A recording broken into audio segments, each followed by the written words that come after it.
حضرت یہود و نصارہ نے کہا کہ ہمارا اور مسلمانوں کا قبلہ ایک ہے، تو ہم عذاب کے مستحق کیسے ہو سکتے ہیں؟ تو اس خیال کی تردید میں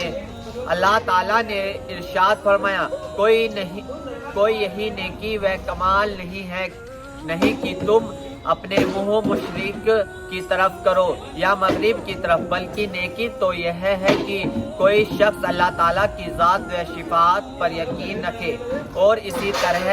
آخرت کے دن پر، فرشتوں پر، تمام آسمانی کتابوں اور نبیوں پر یقین رکھے اور مال کی محبت اور اپنی حاجت کے باوجود رشتہ داروں، یتیموں، مسکینوں، مسافروں، سوال کرنے والوں اور غلاموں کو آزاد کرانے میں اعمال دے اور نماز کی پابندی کرے اور زکوٰۃ بھی ادا کرے، اور ان عقیدوں اور اعمال کے ساتھ ان کے یہ اخلاق بھی ہو کہ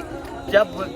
کسی جائز کام کا عہد کر لے، یتیموں، مسکینوں، مسافروں، سوال کرنے والوں اور غلاموں کو آزاد کرانے میں مال دے اور نماز کی پابندی کرے اور زکوٰۃ بھی ادا کرے، اور ان عقیدوں اور اعمال کے ساتھ ان کے یہ اخلاق بھی ہو کہ جب وہ کسی جائز کام کا عہد کر لے تو اس عہد کو پورا کرے، اور وہ تنگدستی میں، بیماری میں اور لڑائی کے سخت وقت میں مستقل مزاج رہنے والے ہو۔ یہی وہ لوگ ہیں جو سچے ہیں، اور یہی وہ لوگ ہیں جن کو متقی کہا جا سکتا ہے۔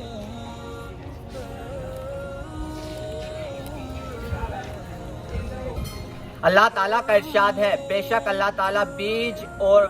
گٹھلی کو پھاڑنے والے ہیں، وہی جاندار کو بیجان سے نکالتے ہیں اور وہی بیجان کو جاندار سے نکالتے ہیں، وہی تو اللہ کے جن کی ایسی قدرت ہے۔ پھر تم اللہ تعالیٰ کو چھوڑ کر کہاں اس کے غیر کی طرف چلے جا رہے ہو؟ وہی اللہ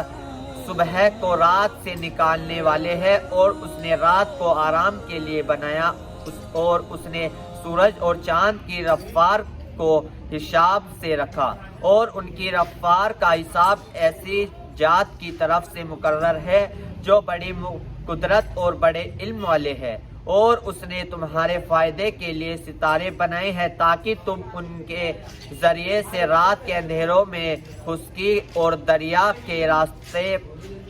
دریا میں راستہ معلوم کر سکو، اور ہم نے یہ نشانیاں خوب کھول کر بیان کر دی ان لوگوں کے لیے جو بھلے اور برے کی سمجھ رکھتے ہیں، اور اللہ تعالیٰ وہی ہے جنہوں نے تم کو اصل کے اعتبار سے ایک ہی انسان سے پیدا کیا، پھر کچھ عرصہ کے لیے تمہارا ٹھکانہ زمین ہے، پھر تمہیں قبر کے حوالے کر دیا جاتا ہے۔ بے شک ہم نے یہ دلیلیں بھی کھول کر بیان کر دی ان لوگوں کے لیے جو سوجھ بوجھ رکھتے ہیں، اور وہی اللہ تعالیٰ ہے جنہوں نے آسمان سے پانی اتارا اور ایک ہی پانی سے مختلف قسم کی نباتات کو زمین سے نکالا، پھر ہم نے اس سے سبز کھیتی نکالی، پھر اس کھیتی سے ہم ایسے دانے نکالتے ہیں جو اوپر تلے ہوتے ہیں، اور کھجور کی شاخوں میں سے ایسے گچھے نکالتے ہیں جو پھل کے بوجھ کی وجہ سے جھکے ہوئے ہوتے ہیں، اور پھر اسی ایک پانی سے انگور کے باغ کو، زیتون اور انار کے درخت پیدا کیے جن کے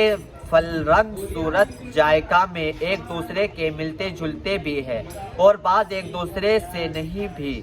ملتے۔ ذرہ ہر ایک پھل میں غور تو کرو جب وہ پھل لاتا ہے کہ بالکل کچا اور بدمزہ، اور پھر اس کے پکنے میں بھی غور کرو کہ اس وقت تمام صفات میں کامل ہوتا ہے۔ بے شک یقین والوں کے لیے ان چیزوں میں بڑی نشانیاں ہیں۔ جی ہاں دوستو۔